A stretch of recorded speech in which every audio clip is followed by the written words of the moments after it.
સમાચારો સાથે હું છું જયેશ। 10 સુધીની તમામ મહત્વપૂર્ણ ગતિવિધિઓમાં સૌપ્રથમ વાત મહાકુંભની કરીએ। મુખ્યપ્રધાન ભૂપેન્દ્ર પટેલ મહાકુંભ જશે અને શાહી સ્નાન પણ કરવાના છે। જ્યાં મહત્વપૂર્ણ સમાચાર મહાકુંભને લઈને આવી રહ્યા છે। મુખ્યપ્રધાન ભૂપેન્દ્ર પટેલ પ્રયાગરાજ જવાના છે અને શાહી સ્નાન પણ કરવાના છે।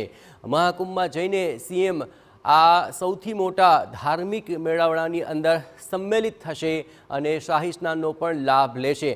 3 ફેબ્રુઆરીએ સીએમ મહાકુંભમાં ભાગ લેવાના છે।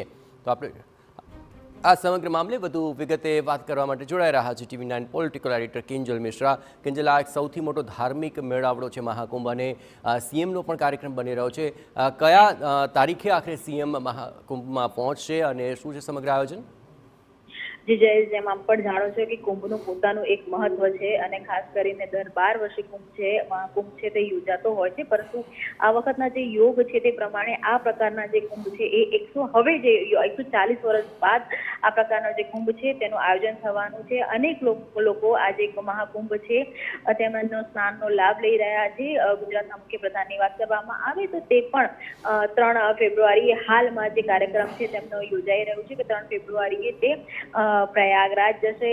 યોગી આદિત્યનાથ સાથે પણ મુલાકાત લઈ શકે છે અને મહાકુંભની અંદર કેમ કે એ દિવસોમાં શાહી સ્નાન છે તે કરી શકે છે। કેમ કે જો મુખ્યપ્રધાનની વાત કરવામાં આવે તો ખુદ પણ તે જે રીતે દાદા ભગવાનમાં માને છે અને તેમની અનેક વાતો છે તે ધાર્મિક એંગલથી જોડાયેલી હોય છે, ત્યારે એ પોતે પણ મહાકુંભની મુલાકાત લેશે તે પ્રકારની વાત છે અત્યારે આવી રહી છે અને શાહી સ્નાન કરશે। હાલાકી મુખ્યપ્રધાનની સાથે બીજા કેટલા લોકો અધિકારીઓ કે અને મંત્રીઓ જવાના છે કે નહીં તે આ સપ્તાહના અંત સુધીમાં ખ્યાલ આવશે।